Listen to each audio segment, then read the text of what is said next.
Hello, everybody. Dr. Rick Wallace dropping in on you. Hope everybody is having a great start to the week. You know me. Uh, no matter what type of week you had last week, no matter how many challenges you faced, no matter how difficult uh, situations may have been, if you're still breathing, you're still in the fight. That has always been my mantra. If you're still breathing, you're still in the fight. You don't quit until you take your last breath. You don't give up. You don't turn around. You don't relent. This is not about a life of ease. This is about commitment, self discipline, focus, and follow through. Um, it's not about a lot of the ancillary things that many people mention that do play a role, but at the end of the day, it's going to be how willing you are to go the distance, how prepared you are to follow through no matter what. And the greater the resistance, the greater the reward. I want you to understand that.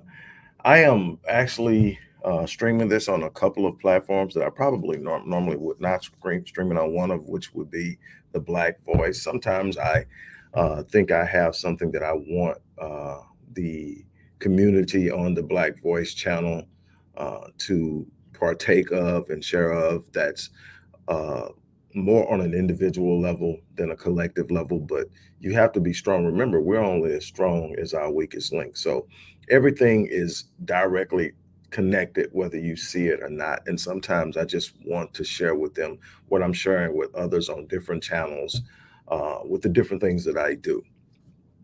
Before I get started on this, I want to remind everyone that I am in the early stages of writing. We've done the research, and I'm in the early stages of writing book number 25, The Black Wealth Project. I'm excited about it for a number of reasons. Number one is I think it's absolutely necessary from the perspective of which I'm writing it, which is a panoramic view of our experience in this country, and our desire and our quest to develop generational wealth and all of the things that we've had to endure and go through in that, and addressing some of the myths, such as black laziness and lack of purpose and a bunch of other things, and also looking at some of the things that are a part of our own way of thinking and philosophies and behaviors that haven't served us well, but ultimately moving toward the solution. I have always made it a point that if we're going to talk about problems, we also must discuss the solutions. There's no benefit whatsoever in discussing a problem without seeking out the solution. I was sharing with someone who commented on one of the videos on last week, that alluded to the fact that that's one of the things they like about my content, is that we're approaching solutions. And I just mentioned that as a young child, being reared by my great grandfather, who was also my adoptive father, when I came to him with a problem or a complaint, I had to also bring with me what steps I had taken to work toward a solution. He had to see some effort. He had to see that I wasn't simply wallowing in it, complaining about it, and not seeking a solution.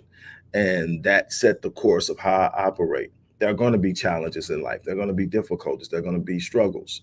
The thing is, what are we going to do about it? Are we going to seek the solution? Are we going to complain? Are we going to point fingers of blame? And are we going to sit there and wallow in it? Pain is inevitable, but suffering is a choice. So I wanted to remind people that I'm in the midst of writing that. The other reason that I'm excited about it is book number 25. I mean, to really just think about it for a while. I mean, no matter how you measure that, I think that's something worth celebrating.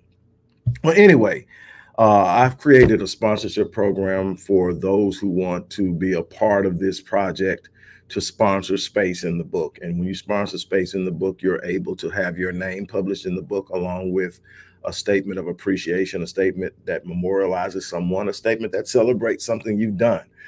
There's no minimum uh, amount to sponsor, 50 cents, a dollar. It's still going to qualify you to have your name in the book. Once you make your sponsorship, I will personally contact you via email to find out what you want printed under your name. Those who sponsor $25 or more will actually get a signed copy of the book. Those that sponsor $100 or more will get a dedicated page, meaning that it will be your page to yourself. Those who sponsor $250 in the book will get the dedicated page, plus be able to submit a picture of whoever it is they are acknowledging, memorializing, celebrating, so forth. So if you want to be a part of that and you want to sponsor this project and at the same time sponsor space in the book, the information is in the description box. Click the link and make that happen. I am enjoying some of the contributions that I'm getting and some of the things that people are celebrating and people being acknowledged and so forth. I'm excited about that. Now that we got that out of the way, let's talk. One of the things that I learned early in life, I would say roughly around age 22 or 23, I started to notice something. It seemed like it took me forever to move through the early stages of life to get to 18, so to speak, because 18 was this magical number. When I get 18, I'll be an adult. When I get 18, I'll be able to do what I want. When I get really and truly, when I got to 18, I wasn't anywhere close to being ready, but I got there. And then what I started to notice about age 21, 22, and 23 is, okay, life seems to be moving faster now. It took forever to get to 18, but 25 is rolling up quick. Then came 30. And then it just really set in. Life is not static. Life isn't sitting still. I'm not in this moment forever. This moment is temporary. No matter what experience, it's temporary. Now, what it did is it brought a level of balance to my thinking. It on one hand, it said, because it's temporary, I can have a very bad experience. I can make a very bad decision, especially early in life. Very bad decision. And because it's temporary, I can overcome it by making some good decisions and being committed to following through on those good decisions. I can overcome a bad decision. So I'm never, ever stuck somewhere I don't want to be. On the other side, it says I can make some great decisions and do some unbelievable things, but they only go so far. I have to keep making good decisions. I have to keep moving forward. I have to keep preparing myself to elevate myself and to climb and to move. I cannot keep living off of what I've done in the past. So I've got to keep growing. I've got to keep developing. I've got to keep becoming better. Life is not static. Here's what happens to most people, because most people live only in the now. When you live only in the now, all you see is what happens now. So you don't really get the idea that, hey, there's a tomorrow, and tomorrow will come with its own challenges. And if I don't deal with today while also preparing for tomorrow, then I'm going to get tomorrow and be just as unprepared as I am about what's going on today. That's called living in survival mode. And there are a bunch of people who live in survival mode and never ever progress because they're only dealing with what's in front of them. They're never preparing with any type of plan of escape. Now, here's the thing. There are a bunch of people, and I put a quote in there that said, the mass of men live a life of quiet desperation. What is that? There are so many people out there who wake up every morning and do what they do every day, not because it's what they're passionate about, not because it's what they believe their purpose is about. It's because they've created a life of responsibility, and their responsibilities demand that they show up every day and do what's necessary to honor the responsibility. So now they've got all these responsibilities, children, mortgage, car note, blah, blah, blah, blah, and they're not where they want to be. So they wake up every day and they're literally in a state of suffrage because they see no out. They see no way out of it. And the times that they should have actually been moving towards their passion, they were buying into the narrative about this is life. This is life. Go to school, get a degree, get a job for a Fortune 500 company, get high 5 figures, low 6 figures, live your life. That's the life. But then you get up there and you find out I'm working for someone else. I'm showing up every day to sit down in a space, most of the time in a cubicle, or if it's an office job or whatever the situation is. And I'm there around a bunch of people I really don't even like. And I have to really actually talk myself into it every morning when I arrive at work, whether I arrive via mass transit or I arrive in my car. I've got to literally talk myself into going into this office because I literally don't like my job and I don't like the people. I don't like. Then there's this point where at least once a year, they're going to sit me down and they're going to do a performance evaluation and tell me what I should be doing better and why I haven't achieved the level I think I should have achieved in the company. And if I want to do better, I need to improve X, Y, and Z. Or at the very best, they're going to tell me you've done a great job. Here's a 5% raise. And all in all, I'm still not fulfilled. Now, there's a difference in fulfillment and happiness. Happiness is something you should be able to create for yourself in an environment no matter what goes on, because you're able to shape your idea and thoughts around something. You should be able to find something that is worth being elated about in almost anything, if you understand that nobody's responsible for your happiness, not even your mate. That's your job, your responsibility. Now, your mate should be able to create a space and an environment in which is conducive to you creating your own happiness, but it's not their job to keep you happy. That's your job. That's your job to find yourself. And to seek, but a lot of people aren't even fulfilled. When you find fulfillment, you'll find happiness, but you got to be able to understand what fulfills you. You know, the thing is, yes, you got kids, you got to take care of them. Yes, you got a wife, you got to take care of her. Yes, you got a husband, you got to be a part of the solution. So you're doing things that are required of you. The thing is it fulfilling? See, it's not what you do.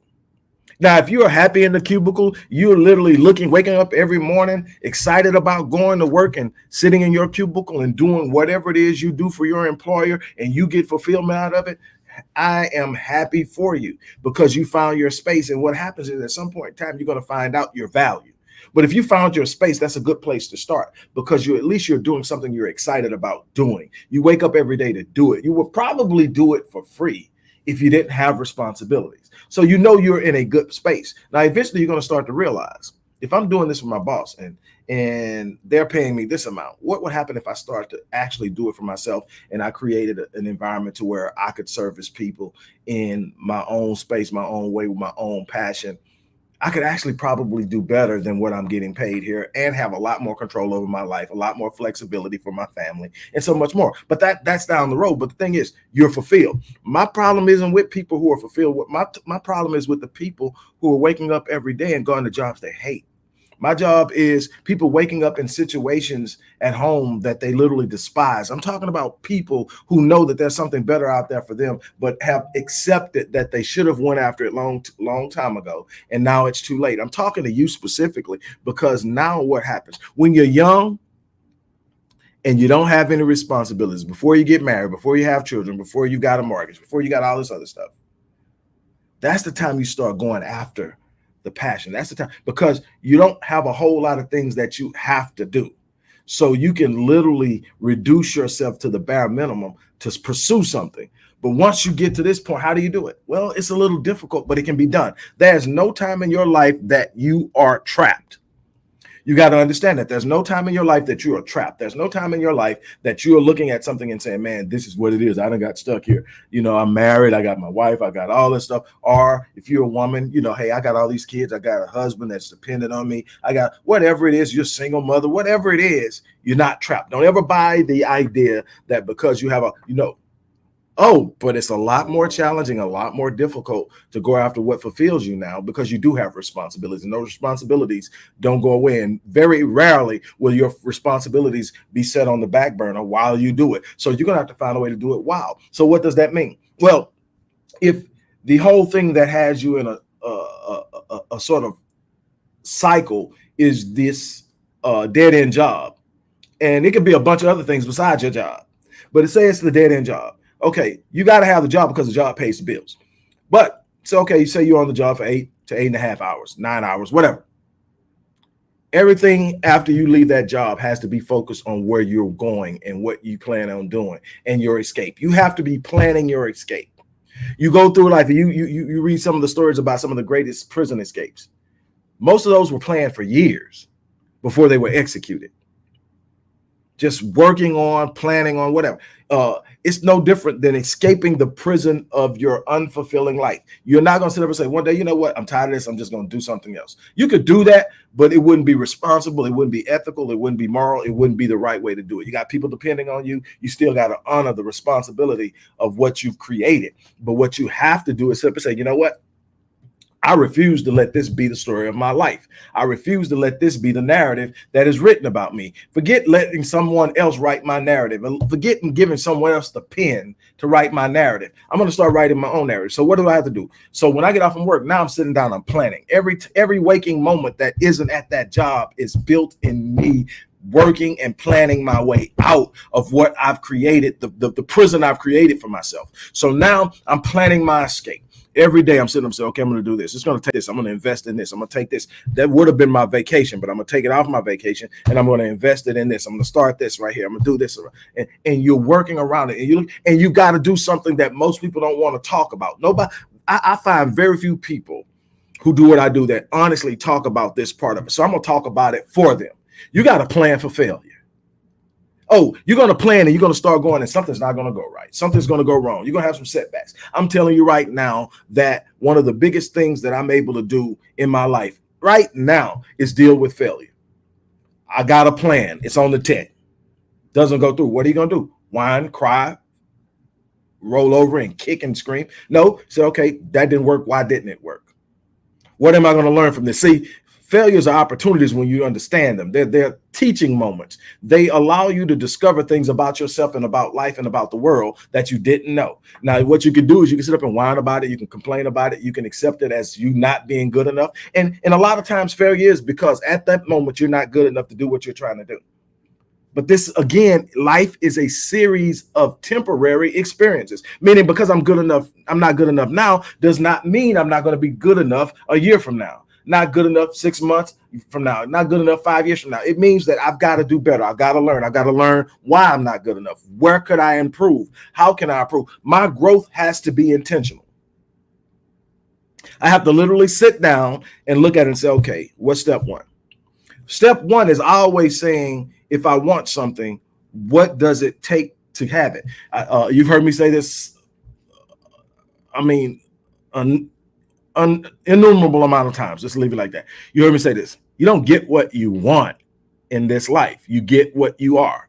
So if you don't have it, it's because you haven't become the person capable of creating it. Because if you're capable of creating it and you still don't have it, it's because you're lazy and unpurposed. And then you got to work on that. You got to develop discipline. You got to wake up every morning and put in the work. No work ethic, no results. But if you're working hard and you're pushing and you haven't gotten there yet. Don't give up. You got to develop yourself. You got to grow in knowledge, grow in skill, grow in approach, grow in the ability to be creative and get outside of the box. Most of the things that you're going to accomplish is because you're going to be willing to get outside of the box that you've lived in for so long that says this is how everything is done. XYZ equals. No.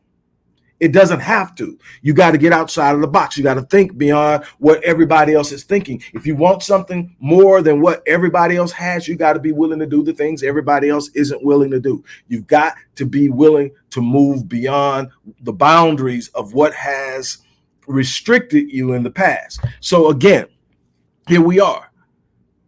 I am not happy where I'm at. What are you going to do about it? I'm not fulfilled in my position. What are you going to do about it? I'm not fulfilled in my relationship. What are you going to do about it? And it doesn't mean you got to leave the relationship. What you've got to discover in relationships is why you're not fulfilled.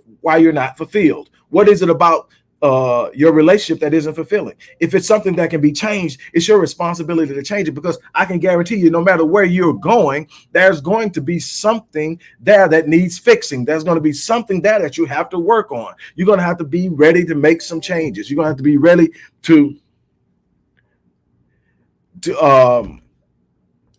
make some things happen. You are not going to be able to sit up and do anything without making a conscious decision to take action. It's that simple. You are going to have to make sure that you are centered and focused and willing to move beyond the confines of where you at. Where you've been at hasn't worked for you. So what are you going to do about it? You need to grow. A lot of people in relationships is just like, okay, look, you know what? Irreconcilable differences. whether it's a marriage or not. Hey, we're not getting along, whatever. Have you really explored why? Have you really explored the depths of what's going on? Is it how you think? Is it how you approach each other? Is it unrealistic expectations? Is it undiscussed and communicated expectations? How can we work on this? How can we grow this? How can we feel? Because this is what I can tell you. No matter where you go, you're going to have to put in work. There's no perfect situation you just fall into and everything's kings and roses. That whole romanticized idea and notion of relationships is why you have so many failed relationships in the first place. One of the funniest things I've seen comes from something that's not that funny. I don't know if you guys have heard it, but Dale and Sonia Curry, the parents of Steph and Seth Curry, the NBA players. Dale is a former NBA player. They're going through a divorce, and they're both hurling accusations about the other cheating. And supposedly Sonia's cheated for over 20 years, and Dale has done some things, whatever. And I'm not taking sides, and I'm not talking about that. I hate to see any marriage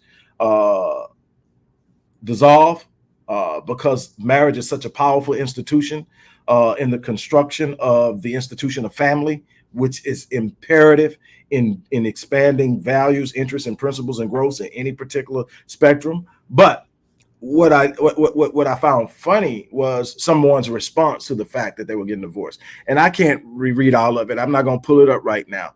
But a guy came on and he was saying, hey, dude, you don't want to be out here. And he was going through all the reasons why Dale don't want to be out here. Out here is like leaving that to come out here and try to find something else. And the truth of the matter is, you don't want to be out there. If you've got somebody and they have a good heart, you should be trying to invest and build and work on it and grow it and save it. Same thing with anything. That business may be kicking your butt right now, but there's got to be some way that you can actually do something to grow, to grow it and develop and save it, or to parlay it into something else that will work. This is a process of going and going and going and building and building and building. It's nothing easy. It's not about ease. How many times have you heard me say it's on the other side of pain and fear where everything takes place? You're not going to get there by taking the easy path. A bunch of you are where you are right now because you took the easy path. You took the path that everybody said would be there. You took all the steps, academically. You took all the steps financially. You took all the steps. And now you're in this rut and you don't know how to get out of it. And you're waking up every day empty. You're waking up every day hostile. You're waking up every day frustrated. That's what the quote about men, the mass of men, meaning the vast majority of men, and that includes women, live in a place of quiet desperation, waking up every day, going into doing something that they're not fulfilled in, that they're not satisfied with, that literally is almost like committing spiritual suicide. Waking up every day, going and giving yourself to something that does not give back. You're leaving something there and you're getting nothing in return. Eventually, it won't be anything to leave. That's the thing that you have to really, really, truly be understanding and committed to, and be willing to make moves. It's not easy. I tell my clients this all the time. We'll get it done. If you're committed, we'll get it done, and we get it done. But it's work. It's work. It requires an honesty when you're looking inside of yourself to say, you know what? I could have done this. You know what? I shouldn't have done that. Everybody takes these steps. It's nobody out there that just has all the answers. There's nobody out there that does not stumble. There's nobody out there that doesn't look up and go, what was I thinking when I did that? It doesn't happen. And then there are going to be times, if you're like me, you're going for it. You go out there and you jump out there and then you realize, I just jumped off of this ledge and look how far it is down. And I don't see all the branches. I don't see anything. And now you got to figure it out. Sometimes you hit the bottom hard. But what happens is when you do that, you've actually landed out further than you would have landed if you'd have went the long way around and walked it out. And you get there quicker. It hurts, but you get there a lot quicker than if you had to walk it out the long way around and figure a bunch of stuff out and run into. You get there years quicker. And you have to learn, okay, I'm not going to do it like that, just like that anymore, but I've learned a new move. Everything worth having is going to require you to step out in a space that most people are going to look at and say, okay, that's risky. Well, There's absolutely nothing having that you're going to grow yourself in that doesn't require risk. You're going to risk your time. You're going to risk your heart. You're going to risk your emotions. And sometimes you're going to risk your finances. It's just simply the way it is. Nothing that you're going to risk and lose is not recoverable. But what isn't recoverable is the time that you waste doing something that isn't fulfilling. You never get that back. 86,400 seconds in a day. How you spend it in this life is going to determine the ultimate outcome. You have a series of temporary experiences throughout life that culminate in the end of your life. Someday, if you keep living, you're going to be that person that you see sitting across from you in the restaurant or on the bus or at the red light that's 90 years old, moving a whole lot slower than they moved. That person wasn't born 90 years old. They started out as an infant, and they had a bunch of temporary experiences that slowly but quicker than they thought moved them to that point of 90. And it's not that there's nothing wrong with getting to that point of 90. That says that you lived. Or hopefully you lived, but you at least existed for 90 years. The question is going to be, when I get to 90, when I get to 95, even if I get to 100, will that time be empty for the most part, or will my life speak well of me? Oh, your life is going to tell some stories about some dumb decisions you made. Your life is going to tell some story about some questionable moves you make. But in the overall scheme of things, did you come to this place and make an impact on the world? Did you come to this place and make some things happen? Is the world a better place because you were here? Can you look down at 90? Can you look down your generational line and see your impact in the lives of your grandkids, your great grandkids? Can you see how they're going to live and impact the generations you won't even see? That's what this is about. Speak power. Think power. Take actions. Plan your escape. If you want help, if you want to work with me, there's a way to reach me in the description box. I have a few slots open for long term. We have a program going on short term right now. All that's in there. If you want to learn more, reach out to us and we'll do that. Also, don't forget, you can sponsor a space in book number 25. Man, every time I say that, I get kind of emotional because I know the journey. See, this is what I'm talking about. I know the journey of what it takes to get to 25. I knew how many people turned me down on book 1 when it came to publishing. It's nothing as a writer more disconcerting to have somebody tell you it was well written, it was well researched. I can see where it will actually have an impact, but we don't have the confidence in your audience that we can actually market and sell that book. So I'm sorry. That was my answer every publisher I went to. And what did Rick do? Rick grew into a person who had enough understanding, enough knowledge to create his own publishing company. It didn't come with, I don't get the advances that big time writers get with their publishers, where they can go on a sabbatical and go write for 3, 4, 6 months and not have to worry about anything. I don't get that. I have to still grind it out. I have to produce whatever I need to produce while writing, but that's okay. I now have a mechanism that allows me to research and put it out there. And here's the crazy thing. Right after book number 15, I was contacted by Etlock Publishing to write book number 16, which was The Miseducation of Black Youth in America. That was actually done by another publisher. I still get royalties from that.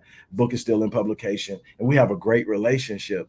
And this came, because I didn't give up. I decided I'm going to keep doing what I'm doing because I'm passionate about it.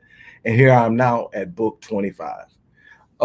So like I said, if you want to sponsor a space in book 25, click that link, go there, sponsor.